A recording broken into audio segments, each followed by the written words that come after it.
To have you here today. Appreciate you taking the time. Tell us a little bit about the dramatic effect through both diabetes and moving into kidney failure, renal disease, preventing dialysis, even your remarkable success in having some people come off of dialysis and using ProArgi-9 Plus and the other products. Well, this has been one of the major things that I was doing, and I never understood it. Back in the period in 1990 to 1996, we were seeing a lot of people who were well into their diabetes, well into their kidney failure, and we were being involved with them. And I didn't realize what I was doing, and I really wasn't able, because I had no database and anything to follow it very well. But one of the financial people that I had hired from Boston to come and work with a company I had set up then, got all done, and we were losing our funding from Abbott Laboratories. They weren't going to fund us anymore. And he said, you know, the most remarkable thing that you have done is that you've seen everybody, they come in with kidney failures, and they don't progress. And he said, I just scanned the data, and looking it over, if somebody has a creatinine of 2, they never get worse. And, you know, this is the most remarkable thing. This was echoed when the Office of the Treasury just called us not too long ago to say, you know, what is it you do? I mean, do you have a magic sauce of some sort? Do you have a secret? Will we ever be able to know the secret? I said, secret? My God, I'm traveling all over the place. What's secret about this? Yeah. And I'm going to do it on TV, too, and so forth. I was just saying, you know, that you got to realize the physiology of this. And a lot of physicians learn something, and this is very true. A lot of physicians learn something in medical school, and they'll never relearn it again. I wish I could say something different. I wish I could be prouder of my compadres, but I just get so upset when they say, I've never heard of that. I feel like I'm getting a stroke. Because what you have to realize is that the kidney is nothing more than a ball of little tiny microscopic vessels. That's all. It's in a nice carrying case, if you will. And it processes 25% of all your blood flow every minute. And so that's what it's doing, cleaning house. This is really important. But if you have diabetes, these small vessels, the hallmark of diabetes, get very small, they get very narrow, and they begin having big round scars around it, and it's going down, down, down, down, and be really small.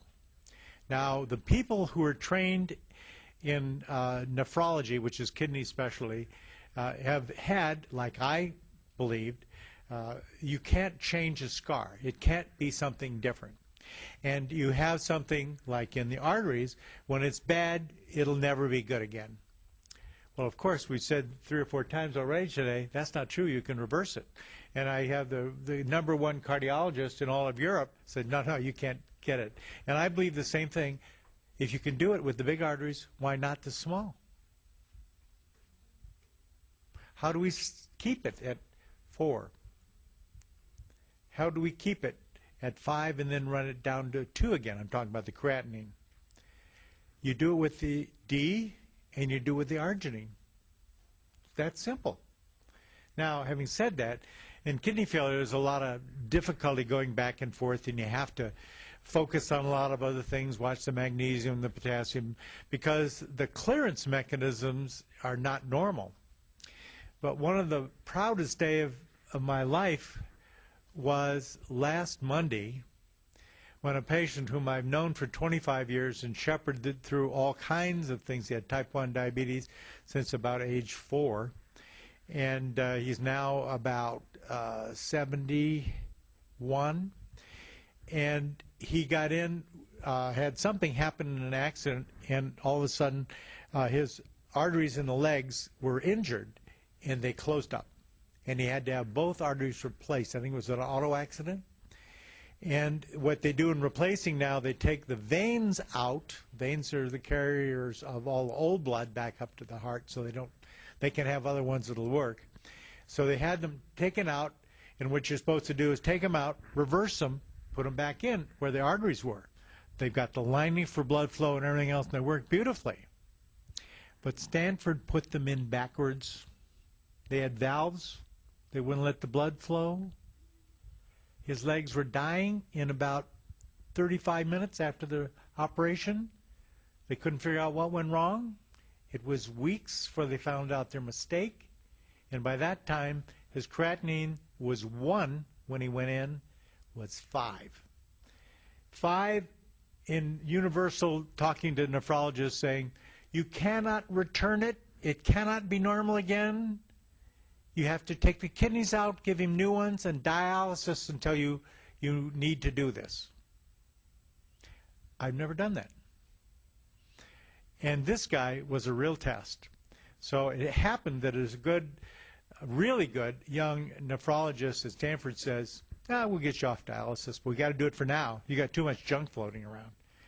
And he looked at him and he said, you really mean that? He said, yeah, I do. How long? He said, about 6 weeks. Oh, my word. So he toddles in the other day, and I say, how's your creatinine? I know you had it measured last Friday. He says, it's 3. And he said, I have had my last dialysis. He's got on my program to get everything in play from his standpoint. It'll be really good so you don't have to be on dialysis anymore. But what I see is what this nephrologist told me is he said, we need the two of us. You understand how to use the arginine and the D. I understand how to do all the other little funny things we do. But between us, we're taking people off dialysis. So that was with arginine and the D that enabled that to happen, despite the medical mistake in the surgery. That's exactly it. So your experience has been that because the kidneys and other vital organs are primarily made up of blood vessels, capillaries, etc., that the arginine and the D restore the health to the cardiovascular system in such a dramatic way. And then if there's inflammation of any type, like pulmonary hypertension or chronic illness, then the Mistica would help build the immune system and help the body fight off that as well as cancers. And then going on to the core greens to alkaline the body and the body chemistry so that the body would be more receptive to what the arginine, the Mistica, and the D3 was bringing to each cell. That's exactly right. And there's one more thing you all must understand. This guy is fantastic. I give my doctor speak, and I'm just floored at the success we have. He listens and he understands it all, and he says it so you can understand it. Thank you. Thank